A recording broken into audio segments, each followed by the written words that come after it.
Hey guys, এখন শুনতে পারবেন কিলিয়ান এমবাপ্পে আর রোনালদোর মাঝে মিল থাকার কিছু ভিডিও। কেন হয়ে গেছে তার অভ্যাস।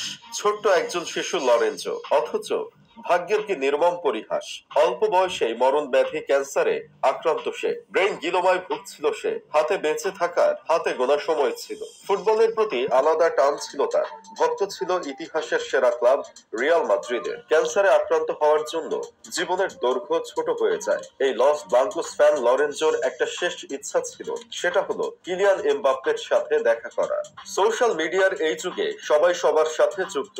লরেঞ্জোর ঘটনাটি কোনো একভাবে ছড়িয়ে পড়ে নেট দুনিয়ায়। কিলিয়ান এমবাপ্পে কোনোভাবে জানতে পারেন তার ব্যাপারে। তার গল্প জানতে পেরে গলে যায় এমবাপ্পের হৃদয়। তাই নিজের খুদে ভক্তের সাথে দেখা করার সিদ্ধান্ত নিলেন। অনুশীলনের ফাঁকে প্রাইভেট প্লেন ভাড়া করে ছুটে গেলেন লরেঞ্জোর কাছে। শুধু দেখাই করেননি, শিশু লরেঞ্জোর জন্য একটি বিশেষ উপহার নিয়ে যান এমবাপ্পে। এমবাপ্পে লরেঞ্জো এবং তার পরিবারকে আমন্ত্রণ জানান রিয়াল মাদ্রিদের ম্যাচ দেখার জন্য। তার আমন্ত্রণে সাড়া দেয় লরেঞ্জোর পরিবারও। ম্যাচ দেখতে মাঠে পৌঁছে যায় তারা। এরপর এমবাপ্পে তাকে নিয়ে যান ড্রেসিং রুমে। একে একে পরিচয় করিয়ে দেন পুরো রিয়াল মাদ্রিদ স্কোয়াডের সাথে।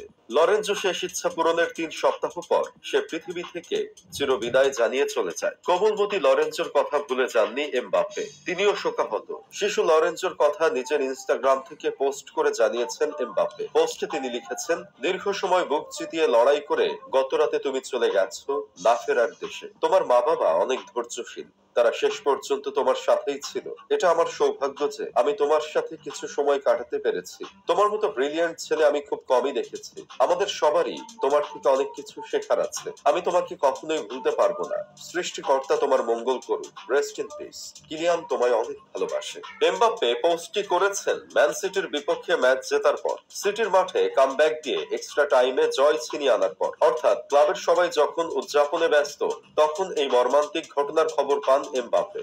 দলের উদযাপন না করে তিনি ছোট্ট লরেঞ্জোকে স্মরণ করেন। 2014 সালের বিশ্বকাপে রোনালদোর জেড আকৃতির হেয়ার স্টাইলের কথাই মনে করুন একবার। সেটির পিছনে আছে বড় এক গল্প।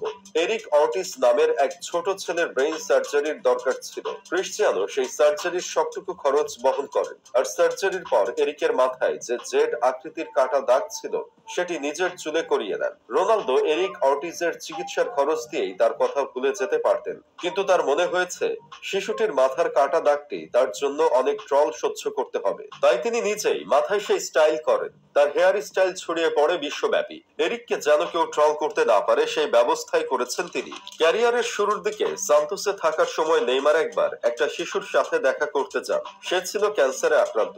সে শুধু নেইমারের কাছে একটা জিনিস চেয়েছিল। পরের ম্যাচে নেইমার যেন গোল করার পর তার মতো করে নেচে সেলিব্রেট করে। নেইমার পরের ম্যাচে গোল করলেন আর পুরো টিমকে নিয়ে সেই ছেলের দেখানো সেলিব্রেশনে মাতলেন। বিশ্বের বিখ্যাত প্লেয়ারদের দিকে একবার তাকান। তাদের মধ্যে কি দেখতে পাচ্ছেন? তারা কি শুধুই একজন ভালো খেলোয়াড়? না, তারা ভালো খেলোয়াড় হওয়ার পাশাপাশি ভালো মানুষও। মাঠের খেলার পাশাপাশি মাঠের বাহিরে তাদের কর্মকাণ্ডগুলো মানুষকে ইন্সপায়ার করে। এমবাপ্পে রোনালদোকে আইডল মানেন।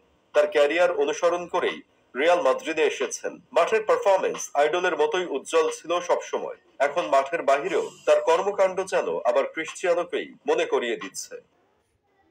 বাড়ি কোথায় আপনাদের? তো কার বয়সটা সুন্দর লাগলো